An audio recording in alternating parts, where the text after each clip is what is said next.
Bismillahirrahmanirrahim. Assalamualaikum warahmatullahi wabarakatuh. Bismillah walhamdulillah wassalatu wassalamu ala rasulillah Sayyidina Muhammad ibn Abdillah wa ala alihi wa sahbihi wa man tabi'ahu ila yaumil qiyamah. Amma ba'du. Jemaah taklim yang berbahagia, kita melanjutkan kajian kita pada bab rukun salat, masuk pada rukun. Jadi setelah kita kemarin bahas surah Al-Fatihah dari ayat 1 sampai selesai, pembacaan surah di sholat itu hukumnya sunnah. Hukumnya sunnah. Itu pun hanya di rakaat pertama dan kedua. Tapi rakaat ketiga di sholat maghrib atau rakaat ketiga dan keempat di sholat zuhur, asar, dan isya tidak disunahkan membaca surah. Jadi teman-teman, surah itu hukumnya sunnah. Misal begini, ini mah kapan-kapan kepepet, udahnya ketinggalan, rombongan, belum sholat zuhur, udah baca fatihah, nggak usah pakai surah, langsung ruku. Sah. Tapi ini kepepet Pak ya, jangan tiap hari. Kalau tiap hari bukan kepepet namanya, cuma hobi. Jadi kalau ada orang baca, waladhdallin, amin, Allahu Akbar, ruku, sah. Mungkin akan banyak penggemar yang imam ini ya, karena cepat gitu. Sampai saya mengatakan daripada Anda sholat tarawih baca surahnya berantakan, mendingan baca fatihahnya bener, gak usah baca surah. Kan kadang-kadang ada yang alhamdulillahirrahmanirrahim rahmanirrahim maliki yaumiddin iyyaka na'budu wa nanti surahnya qul huwallahu ahad Allahu samad lam yalid walam yulad walam yakul lahu kufuwan ahad Allahu akbar. Daripada begitu mendingan baca fatihahnya bener sekalipun tidak baca surah. Dah, surah itu sunnah. Cuma kata Nabi, kalau sholat jadi imam, seperti sekarang nih, di Masjid Darussalam, kan macam-macam orangnya nih. Macam-macam maksudnya gini. Ada yang suka sholat lama, ada. Teman-teman yang kalau sholat kecepatan tuh marah. Imam cepet amat sih, ada. Jangan ngaku, nggak ada yang percaya. Nah, ada. Yang kalau macam gini nih, dipukul rata yang paling lemah saja. Baca surahnya jangan terlalu panjang. Baca surahnya jangan terlalu panjang. Kenapa? Nanti mempengaruhi khusyuknya makmum. Dah, kalau kata guru-guru kita nih, kalau yang sudah biasa, misal di pesantren memang santrinya dididik untuk sempurna. Maka kalau sholat isya, usahakan surahnya yang agak panjang. Sholat subuh lebih panjang. Sholat maghrib agak pendek. Tuh. Karena maghrib waktunya pendek.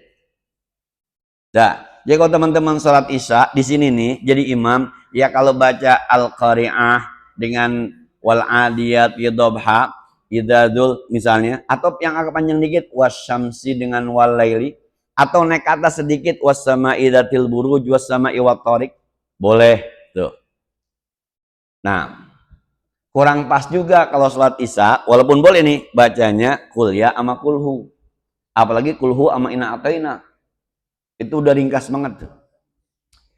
Mana lebih baik antara baca satu surah lengkap sama satu surah yang nggak lengkap? Lebih baik yang satu surah lengkap. Ini bicara yang lebih baik. Dua-duanya baik. Minta maaf. Ada imam yang baca surah Yasin. Yasin wal Qur'anil Hakim innaka laminal mursalin ala siratim mustaqim. Allahu Akbar. Ada yang baca qul huwallahu ahad wa lam yakul lahu kufuwan ahad. Lengkap satu surah, lebih baik satu surah dibanding potongan surah. Tapi dua-duanya baik. Ini mah mau yang jauh lebih baik. Dah, jadi jangan baca surahnya yang panjang. Khawatir juga Bapak baca surah panjang, lupa yang belakang nggak ada yang hafal. Gimana negornya tuh? Iya. Bapak baca surah misal yang panjang apa yang panjangnya? Al-Baqarah gitu ya. Banyak. Wa minan nasi may yaqulu amanna billahi wal yawmil akhir wa ma hum bimu'minin yukhadi'una Allah yang belakang mau nunjukin wah gak apa. Nah, ya kalau yang belakang apa kan tinggal wa khani'una Allah war rasul gitu kan ya. Ditanbih, ditegur. Khawatir yang belakang kagak hafal. Wa ammal insanu idza mabtalahu rabbuhu fa akramahu wa na'amahu fa yaqulu rabbi akraman wa amma wa amma wa amma. Dah, kalau teman-teman jadi imam lupa yang belakang sama modelnya, nggak ada yang bisa negor, ganti surahnya. Dah, wa amma idza wa am Bismillahirrahmanirrahim. Qul huwallahu ahad. Kata temannya dari tadi. Beres sudah. Iya, lagu-laguan baca wal fajri. Nah, dah. Tuh baca surah tuh, baca surah. Kalau temennya batal, nah ini dia nih, temennya batal lagi baca surah, yang belakang gantiin. Yang belakang nggak mesti yang belakang banget, walaupun afdolannya yang belakang banget nih. Jadi khusus yang belakang imam nih, 1, 2, 3 orang, paling tidak kalau imamnya batal bisa gantiin. Wadduha wal laili idza saja. Batal. Mundur, ini maju nih. Langsung ma wadda'aka rabbuka wa ma qala. Tapi kalau dia baca surah yang ini enggak apa, ganti aja nih. Saya baca was-sama'i dzatil buruji wal yaumil maw'ud wasyahidin wa mashhud. Batal. Harusnya kan qutila ashabul, kagak hafal ini nih. Maju aja dah. Bismillahirrahmanirrahim. Alam tara. Enggak apa-apa. Jangan imamnya batal, semasjid batal semua. Imam kalau batal jangan ngomong-ngomong, batal gua. Jangan begitu.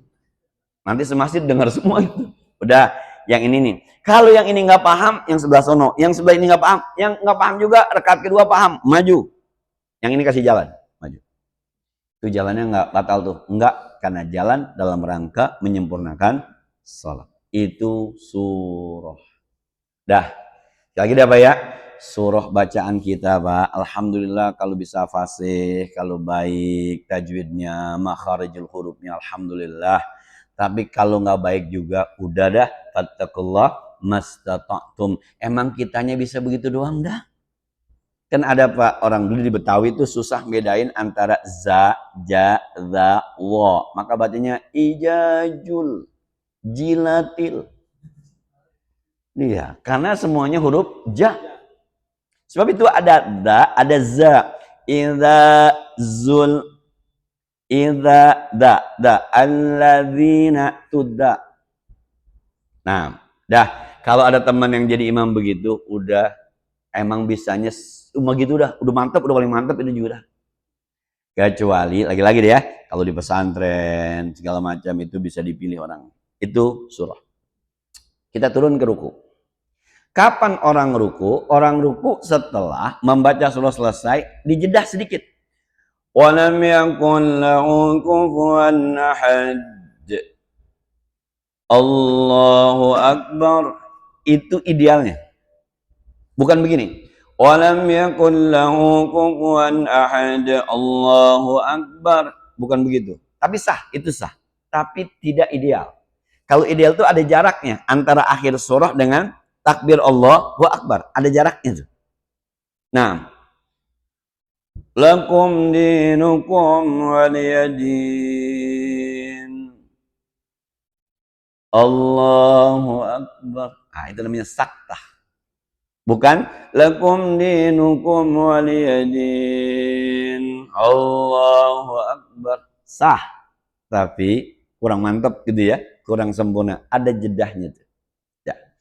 Pak, ketika Bapak ruku itu bukan hanya sekedar rukun, tapi ada perintah Allah, farka'u ma'ar raqi'in. Rukuklah kamu bersama orang-orang yang ruku. Maka ruku itu perintah Allah, Pak.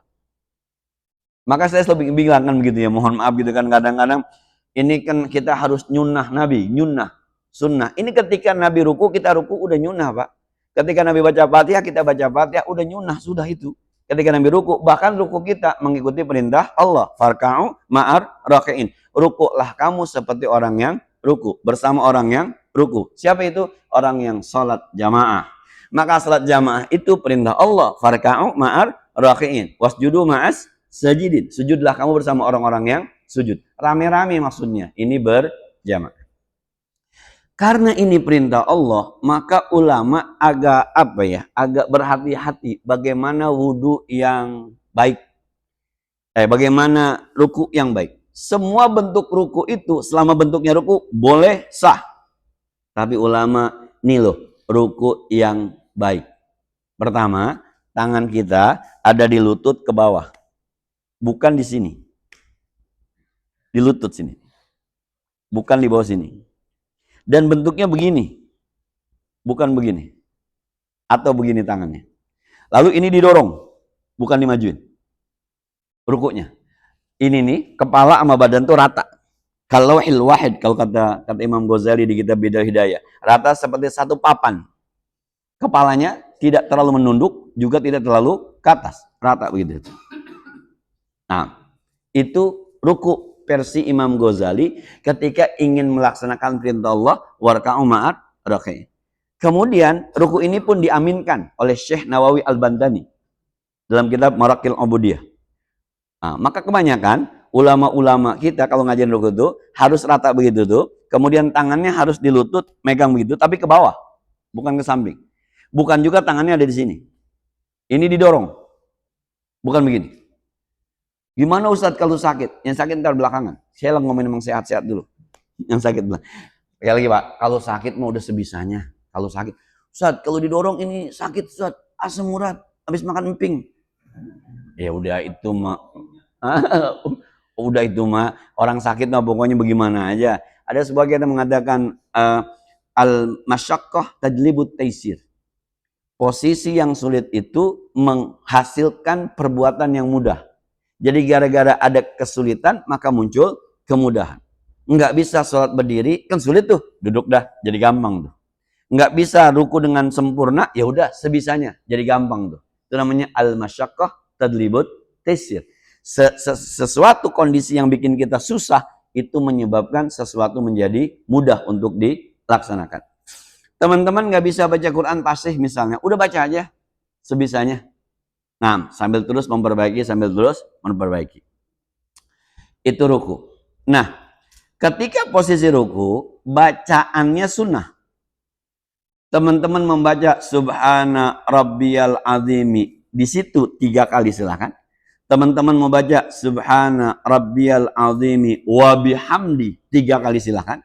Teman-teman mau baca Subhanakallahumma Rabbana wa bihamdika Allahumma ufirli 1 kali atau 3 kali silakan. Teman-teman mau diam aja silakan. Man kata malaikat malas. Terbang nggak bangetan. Atau ada teman-teman yang subhanallah. Boleh. Nah, cuma yang diajarin sama guru-guru kita, Subhana Rabbiyal Azimi tanpa wa bihamdi, Subhana Rabbiyal Azimi wa bihamdi, atau Subhanakallahumma Rabbana wa bihamdika Allahumma firli. Yang belakangan ini, hadisnya begini yang belakangan. Kalau yang Subhana Rabbiyal Azimi mah itu dari Al-Quran, fasabbih bismi rabbikal a'la subhan rabbiyal a'la. Nanti ada ayat lagi yang menyatakan subhana rabbiyal azim. Tapi yang terakhir itu ngambilnya dari akhir surah idza ja'a nasrullah, An-Nasr. Ujungnya apa An-Nasr? Fasabbih bihamdi rabbika wastaghfir. Bertasbihlah kamu dengan memuji Tuhanmu dan minta ampunlah. Kata Nabi, jadikan ini di waktu ruku'mu dan sujudmu. Fasabbih subhanakallahumma rabbana wa bihamdika Allahumma firli. Ya Allah ampunkan saya. Itu akhir surah An-Nasr. Idza jaa an-nasrullahi wal fath. Teman-teman mau baca yang mana ya terserah. Ngajinya sama guru suruh baca mana? Baca aja. Asal jangan subhana. Kadang-kadang yuk subhana. Karena terburu-buru. Lebih baik Bapak sekali bacanya subhana rabbiyal azimi wa bihamdi. Allahu akbar. Dibanding Allahu akbar karena pengen 3 terburu-buru jadi kagak jelas. Lebih baik 1 Pak. Cuma kalau sholat sendiri sempurnanya 3. Kalau sholat jamaah sempurnanya 3. Bapak-bapak jadi imam makruh menambahkan tasbih lebih dari 3. Karena itu bisa bikin makmum salah. Mohon maaf. Ada lagi ruku begitu, Bapak jadi imam, baca tasbihnya 9. Subhanallah. Subhanallah. Kata yang belakang, kok nggak bangun-bangun? Karena yang belakang bacanya biasanya 3. Akhirnya yang belakang bangun tuh. Belum, balik lagi gitu. Batal, Pak. Yang belakang batal. Mura'atul makmum, ini bahasa fikih ya. Mura'atul makmum, menjaga supaya makmum tetap sah, itu harus dilakukan oleh imam. Jangan lama-lama. Tapi kalau sholat sendiri, Pak, sendiri, mau di rumah, mau di kantor sholat sendiri, Bapak mau baca tasbih 133 juga nggak apa-apa. Silahkan. Rukunya Allah Akbar. Subhanallah. Dikit lagi ada yang jatuh, Pak. Gudubu. Nyungsep berarti, Pak. Dah. Cuma biasanya makin sendiri makin cepat ya biasanya. Makin sendiri makin cepat. Dah. Itu soal bacaan ruku. Sunnah. Mau baca apa saja, riwayatnya banyak. Ustaz, boleh nggak baca zikiran lain? Silahkan, tapi tidak warid. Maksudnya tidak ada rujukannya. Tapi yang namanya sholat isinya zikir. Saya baca subhanallah walhamdulillah wala ilaha illallah Allah akbar. Nggak apa-apa. Nah, saya bacanya Allah akbar, Allah akbar, Allah akbar, Allah akbar. Nggak apa-apa. Cuma yang warid yang diajarkan subhana rabbiyal azimi tanpa wa bihamdi, subhana rabbiyal azimi wa bihamdi, atau subhanakallahumma rabbana wa bihamdika Allahumma firli. Dah. Kalau teman-teman jadi imam, jangan lebih dari 3. 1 boleh. Cuma ada yang bilang kalau 1 makruh. Kenapa? Sebab sunnahnya minimal 3. Kalau sholat sendiri, monggo, silahkan. Mau berapapun silahkan aja. Sekuatnya, sepuasnya. Kata teman-teman, malulah kita masih muda-muda, maka tasbihnya 3. Malu sama mereka. Pokoknya 1 rakaat harus 15 tas rukunya. Silahkan. Nah, Bapak tahu sholat tasbih ya? Sholat tasbih yang 1 rakaat itu 75 tasbih. Itu sholatnya agak lama tuh. Nah, pernah ada orang yang sholat zuhur bermakmum dengan imam yang sholat tasbih. Sedep bener, Pak. Sedep. Jadi bulan Ramadan ceritanya, ini cerita saya masih remaja ya. Ramadan itu ada guru saya Ki Haji Muhammad Hashim Al-Mahbubi, sholat zuhur saya jadi jamaahnya. Selesai sholat zuhur, dia ke samping tuh, sholat tasbih. Ada yang masbuk ketinggalan, kan udah rapi tuh, rapi, ambil aja ke kanan, ikut Allahu Akbar. Saya sambil senyum, makan lu situ. Lama itu, lama. Lah ya, sekali berdiri aja 15 tasbih kan? Fatihah, surat, tasbih 15 kali gitu kan ya. Kemudian rukunya 10 kali, nanti 10 kali, 10 kali, 10 kali. Wah, udah sholat zuhur 20 menit. Surga duluan dia itu. Dah. Selesai kita ruku doh, sekali lagi ya. Ini ruku perintah Allah. Maka biar baik rukunya. Karena ini perintah ada disebut di Quran, farka'u ma'ar rafi'in. Kalau berdiri kan udah aqimis sholata liduluki samsi, atau aqimis sholata ila ghasaqil lail, sampai tengah malam. Itu aqim, berdiri. Ruku. Habis ruku kemudian namanya i'tidal. Sami Allahu liman hamidah. Menurut cerita, sebuah cerita, nanti boleh dicek deh cerita ini, sahih atau tidak sahih, valid atau tidak valid gitu deh. Jadi ini ceritanya, dulu Nabi pertama sholat itu semuanya Allahu Akbar. Allahu Akbar. Allahu Akbar. Ini awalnya nih. Berubah menjadi sami Allahu liman hamidah. Abu Bakar As-Siddiq ceritanya mau ke masjid, di depannya ada orang tua Yahudi, jalannya lama. Abu Bakar beradab, nggak mau ngedahuluin orang tua. Ini bukan Yahudinya, orang tuanya. Abu Bakar jalan pelan-pelan tuh di belakang. Sampai ke masjid, Nabi sedang ruku, ketinggalan Abu Bakar sedang ruku. Apa kata Abu Bakar?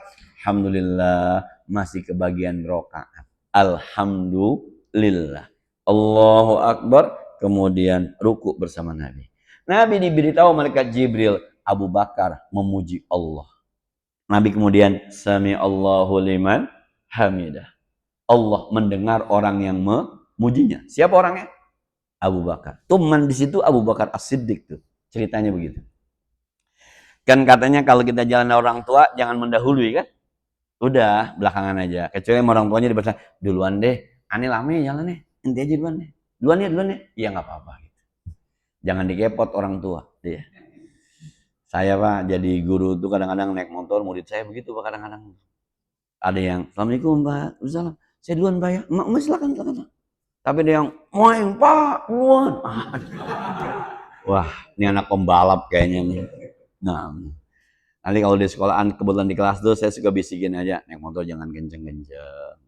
Gitu. Ya, jadi guru mah Pak nggak bisa apa ya? Ya elastis lah. Kita jalan ke mall, kita ada murid kita, berdua lagi perempuan. Wah, kita belakangan lihat aja dulu deh. Kalau bahasa hadisnya, man satara musliman satarahallahu yaumal qiyamah. Siapa orang yang menutupi aib orang muslim, maka Allah tutupkan aibnya di akhirat. Ntar di sekolahan, yang laki kita panggil. Nggak panggil sih, sambil jalan kadang-kadang dia salaman. Ganteng, sini. Pulang jam berapa kemarin dari mall? Gitu.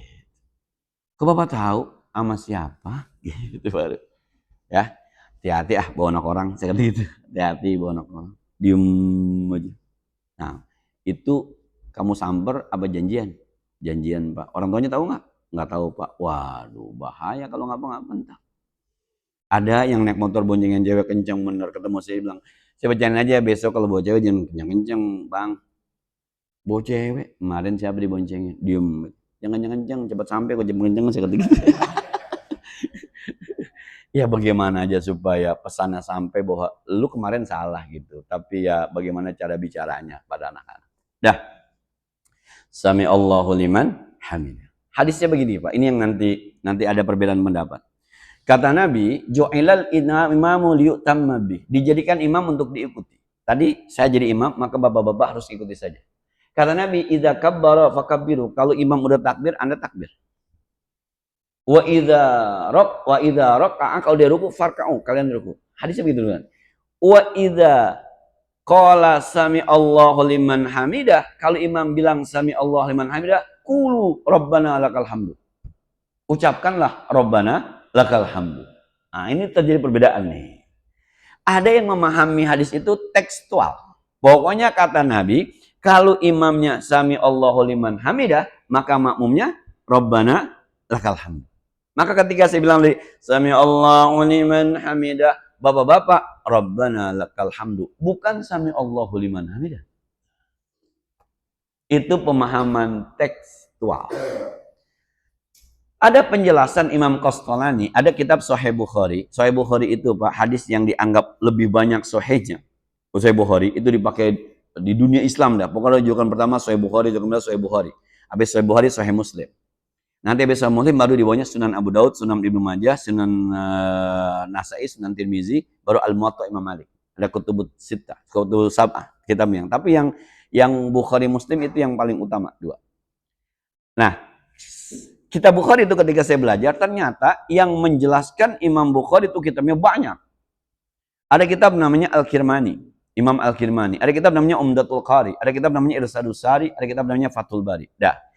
Hadis itu tuh dijelaskan oleh pengarang kitab Irsadus Sari namanya Imam Al-Qastalani bilang begini. Ini bukan berarti ketika imam baca Sami Allahu liman hamidah, makmum langsung Rabbana lakal hamdu. Bukan. Ini Sami Allahu liman hamidah, makmum tetap Sami Allahu liman hamidah. Nabi memberitahu Rabbana lakal hamdu sebab kalau Sami Allahu liman hamidah udah paham semuanya. Tapi bacaan apa setelah Sami Allahu liman hamidah banyak sahabat yang belum tahu. Maka kata Nabi baca Rabbana lakal hamdu. Maka ada pendapat yang ketika imam Sami Allahu liman hamidah, makmum tetap Sami Allahu liman hamidah. Berdasarkan penjelasan dari penjelas dari hadis Imam Bukhari. Teman-teman yang mana? Sami Allah apa Rabbana? Sami Allah dulu ya, lalu Rabbana. Oke, itu berarti satu partai mas saya. Nah, asal jangan mazhab yang lagi berantem aja ya. Saya bilang teman-teman di NU ribut-ribut, nanti saya malu-maluin. Lah kalau kiai ribut makan kayak orang berantem di dalam masjid. Ya, kiai ribut itu kayak orang berantem di dalam masjid. Saya bilang. Dah. Selanjutnya, bacaan Rabbana lakal hamdu itu berbagai macam versi. Versi pertama, Sahih Bukhari misalnya. Nabi lagi sholat, jadi imam, Nabi sholat, Nabi bilang begini. Saudara, tadi waktu iktidal yang baca Rabbana lakal hamdu hamdan katsiran thayyiban mubarakan fi, siapa? Jadi ada sahabat, dalam tanda petik nih, ngarang sendiri. Nabi cuma bilang Rabbana lakal hamdu. Teman-teman kalau saya diistiqlalkan Rabbana walakal hamd. Yang pernah umroh pernah haji? Kalau di Mekah, Sami Allahu liman. Rabbana walakal hamd. Segitu doang tuh Nabi ngajarin tuh hadisnya tuh. Oh, ternyata ada sahabat lagi sholat di belakang Nabi itu baca begini. Rabbana lakal hamdu hamdan katsiran tayyiban mubarakan fi. Nabi nggak pernah ngajarin. Nah, ketika selesai kata Nabi begini. Tadi siapa yang baca begitu tuh? Nggak ada yang berani sahabat. Nyaut tuh, takut diomelin. Akhirnya Nabi nanya lagi, tadi siapa yang baca? Sambil senyum Nabi, ya Rabbana, saya Rasul. Oh, anda yang baca Rabbana lakal hamdu hamdan katsiran tayyiban mubarakan fi. Ya saya. Saya lihat lebih dari 10 malaikat berebut ingin mencatat ucapan baik yang keluar dari mulut Anda. Artinya nih kalau kita belajar hadis namanya hadis takriri. Takriri itu Nabi tidak mengajarkan, sahabat mengerjakan, lalu Nabi mengakui. Bagus tuh. Padahal Nabi kagak pernah ngajarin. Bagus tuh. Itu namanya takriri. Kayak sholat qobliyah maghrib. Ada hadis mengatakan begini. Nabi nggak pernah sembahang sholat maghrib. Iya, tapi ketika kita ngerjain, Nabi ada. Nabi melarang kagak, merintahkan juga kagak. Ngelarang tidak, memerintahkan juga tidak. Boleh apa kagak itu sebenarnya? Boleh. Namanya hadisnya takriri. Takriri itu Nabi nggak perintah, tapi Nabi mengakui dan merespon positif apa yang dilakukan oleh sahabat. Banyak tuh hal-hal semacam itu tuh. Yang saya pernah cerita Al-Fatihah dibuat jampe, dibuat rukyah Fatihah. Itu kan bukan Nabi yang ngajarin. Ada sahabat lagi jalan-jalan, ada anak kepala suku yang kalajengking. Diantup kalajengking, disengat kalajengking. Nggak ada yang bisa nyembuhin. Ada sahabat Nabi. Bapak-bapak bisa nyembuhin? Bisa, tapi kalau sembuh harus kasih kambing. Boleh? Boleh. Kambing 5, siap. Dibacain Fatihah tuh. Waladhdallin amin. Sembuh. Kata Nabi nanya, ente tahu dari mana emang itu Fatihah bisa buat nyembur? Kata dia kan Rasul yang bilang Al-Fatihah lima khuliqalahu. Ini hadis diriwayatkan Imam Hakim nih. Fatihah itu dibaca buat niat apa saja. Rasul, ini hadiahnya kambing, boleh apa kagak? Masih ada nggak? Ada sih bagi saya. Rasul nggak ngerjain, tapi sahabat ngerjain, Rasul membolehkan. Itu namanya takriri. Dah. Ini Rabbana lakal hamdu hamdan katsiran thayyiban mubarakan bukan dari mulut Nabi, tadi mulut sahabat. Dari mulut sahabat. Nabi membolehkan. Yang kedua, yang ceritanya Mbak, azan. Azan itu bukan dari Nabi. Azan itu lagi musyawarah nih. Kita kalau manggil sholat pakai apa ya? Ada yang bilang, udah aja pakai lonceng. Itu mah mirip-mirip Nasrani itu mah. Tang, gitu kan. Udah pakai api. Itu mah mirip-mirip Yahudi. Deadlock tuh rapat tuh. Malamnya ada seorang sahabat mimpi diajak muter. Allahu Akbar, Allahu Akbar, Allahu Akbar, pas azan. Nah, habis sholat subuh, Sayyidina Umar pulang, sahabat bilang begini, ya Rasul semalam saya ngimpi apa? Begini. Dia lagi cerita, Sayyidina Umar dengar, Sayyidina Umar lari dari rumahnya. Rasul, saya ngimpi sama seperti dia. Ya udah, pakai itu aja, manggil sholat pakai azan. Tuh Bilal ajarin. Jadi kalimat azan itu bukan dari Nabi, tapi dari mimpi sahabat yang sama Nabi stempel. Ya, itu namanya hadis takriri. Jadi tidak semuanya bersumber langsung dari Nabi. Nah, dah, sami Allahu liman hamidah. Teman-teman boleh baca Rabbana lakal hamdu hamdan katsiran thayyiban mubarakah. Ini riwayat Imam Bukhari. Riwayat Imam Muslim, Rabbana lakal hamdu mil'us samawati wa mil'ul ardi wa mil'u ma syi'tah min syai'in ba'du. Boleh dibaca mil'u, boleh dibaca mil'ah. Boleh. Kenapa? Ini dibahas nggak ya? Kalau mil'u itu jadi khobar mubtada mahzub. Rabbana lakal hamdu huwa mil'u. Ada huwanya tuh, huwa. Jadi khobar mubtada, huwanya mubtada. Tapi kalau Rabbana lakal hamdu mil'ah itu jadi hal. Dalam bahasa Arab itu jadi hal. Posisinya, keadaannya. Rabbana lakal hamdu ya Allah buat kamu pujian sepenuh langit, sepenuh bumi. Gitu. Posisinya, halnya, keadaannya. Boleh baca mil'u, boleh baca mil'ah. Ada ulama yang menggabung, Pak. Rabbana lakal hamdu hamdan katsiran thayyiban mubarakan fih mil'us samawati wa mil'ul ardi wa mil'u ma syi'ta min syai'in ba'd. Ada tuh. Dah, teman-teman mau baca yang mana? Silakan. Udah on text. Sekali lagi, Pak. Rabbana lakal hamdunya itu sunnah, yang wajib bangunnya tuh. Sami Allahu liman hamidah, ini yang wajib. Rabbana lakal hamdunya sunnah. Saya pernah sholat di samping orang India, bacanya bukan Rabbana lakal hamdu. Ada bilang Allahumma Rabbana lakal hamdu. Ada yang satu Allahumma lakal hamdu Rabbana. Coba. Dia balik Pak, lakal hamdu Rabbana. Bukan Rabbana lakal hamdu. Sama apa terjemahnya? Rabbana lakal hamdu, atau ada ya dibuang tuh. Ya Rabbana lakal hamdu. Wahai Tuhan kami, buat kamu semua pujian. Lakal hamdu ya Rabbana. Semua pujian buat engkau wahai Tuhan kami. Orang India bacanya lakal hamdu ya Rabbana. Dalam hati saya, ada aja ya. Lah kita orang-orang yang sholat pakai usolli fardol isya'i. Dia baca apa? Nawaitu sholatal isya. Nawaitu.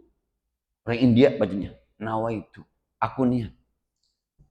Dah, ini kajian kita hari ini tentang ruku dan tentang i'tidal. Bapak-bapak, kalau i'tidal itu sami Allahnya dari mulai bangun. Sami Allah, ini diangkat. Liman hamidah, ini diangkat. Lagi-lagi Pak ya, ini kita ngomongin sempurna. Kalau nggak diangkat Pak Ustadz, nggak apa-apa, cuma malas saja. Kalau mau sempurna pakai diangkat. Sami Allahu liman hamidah. Ada yang tangannya di sini, ada yang tangannya di sini. Ada nih, saya lihat gini. Nggak apa-apa Pak, yang penting jangan dia goyang-goyang begini aja Pak. Nah, itu makanya kalau di mazhab Syafi'i bergerak 3 kali hukumnya batal. Sebab menjaga ini nanti orang gak khusut. Jadi ketika itu sami Allahu liman hamidah. Rabbana lakal hamdu hamdan katsiran thayyiban mubarakan.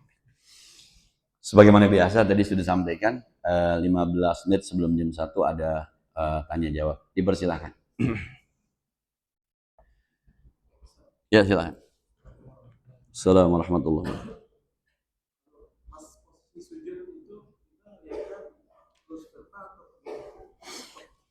Iya, guru-guru kita termasuk Imam Nawawi Al-Ban tadi mengajarkan dari mulai sholat sampai terakhir pandangan kita itu ke tempat kita sujud, bukan ke bawah, ke tempat kita sujud.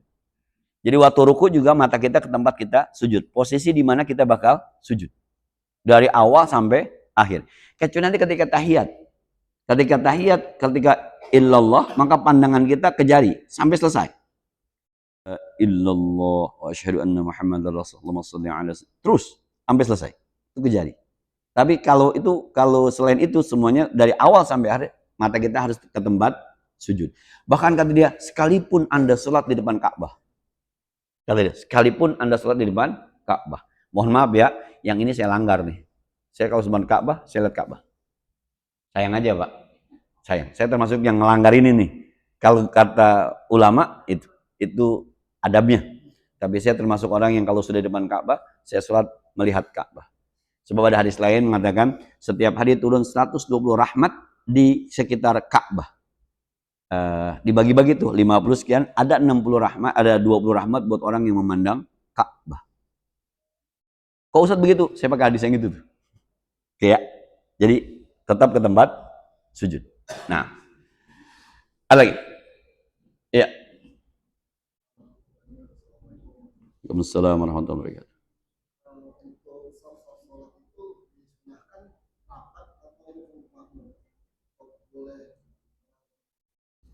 Iya, yang sempurna itu rapat. Makmum nih, maka kata imam kan sawu warattibu, luruskan dan rapatkan. Rattibu itu tertib. Kalau orang Arab bilang sawu sufufakum. Perhatikan Pak, ini bahasa Arab ya. Kalau imam baca istau itu nggak ada sufu vakumnya. Karena PL-nya fi'il lazim, tidak butuh objek. Luruskan. Tapi kalau bilang sewu, ada sufu vakumnya. Sufu vakum. Itu PL-nya muta'addi namanya. Nah, luruskan dan rapatkan. Iya. Itu adab sunnah yang sempurna seperti itu. Kalau ada orang kagak rapat, sah. Cuma dalam tanda petik tidak sempurna atau kurang afdal. Nah, ini kalau udah ada garis yang begini nih, masih bengkok aja. Ini kan udah gak. Dulu ingat nggak apa masjid-masjid ditempelin sop sama fa, sop dulu. Sekarang diciptakan karpet yang udah ada garisnya, masih miring juga. Aduh. Nah. Kita nggak bisa ngomong udah bagaimana udah. Nah, masih miring juga, masih gagal lempeng juga. Jadi sunnah rapat. Ya, oke. Ada lagi, silakan. Ya.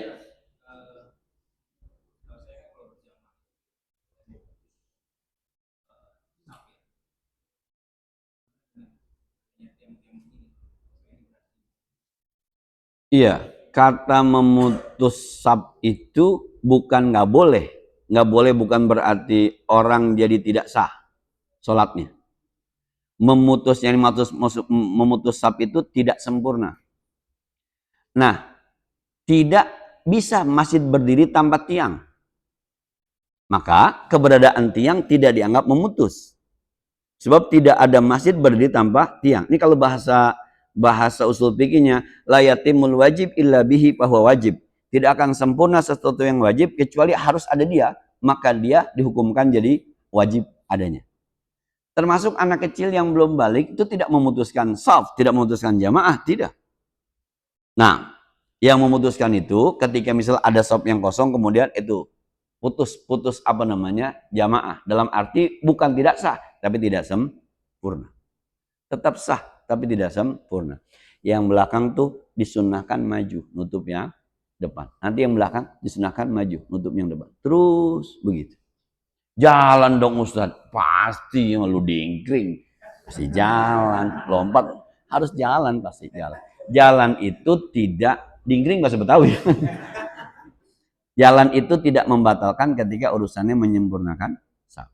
Teman-teman pernah sholat di Madinah? Tuh di Madinah kalau di saf paling belakang banyak yang kosong tuh Pak. Karena kalau maju tuh banyak yang kosong tuh di Madinah. Apa tidak sah? Sah. Jadi begini, kalau ukuran yang penting sah tapi tidak sempurna. Ini imam di sini Pak, makmumnya satu di pojokan sono Pak, masih sah. Yang penting dia tahu pergerakan imam. Enggak, iya, ini kayaknya yang satu kedua PBNU, yang satu Dewan ini. Jadi musuhan di sini. Itu masih sah, Pak. Karena masih dalam satu ruangan. Itu termasuk jamaah namanya. Boleh. Nah, tapi sekali lagi, itu sah tapi tidak sempurna. Bukan begitu sempurnanya. Nah, oke, ada lagi. Cukup ya? Udah ada manfaatnya, insya Allah nanti kita lanjutkan ke sujud, apa dulu yang turun, kaki dulu apa tangan, pendapat mazhab tentang sujud, baca dan sebagainya. Terus lagi Pak, yang saya sampaikan beda pendapat itu berarti semuanya sah, semuanya benar. Tinggal mana yang asik, yang enak, yang kita yakini baiknya. Itu aja. Al-Fatihah. Bismillahirrahmanirrahim. Alhamdulillahirabbil alamin, arrahmanir rahim, maliki yaumiddin. إياك نعبد وإياك نستعين اهدنا الصراط المستقيم صراط الذين أنعمت عليهم غير المغضوب عليهم ولا الضالين اللهم صل وسلم وكرم وبارك على سيدنا محمد وعلى آل سيدنا محمد اللهم انفعنا بما علمتنا وزدنا علما ينفعنا صلى الله على سيدنا محمد وعلى آله وصحبه وسلم السلام عليكم ورحمة الله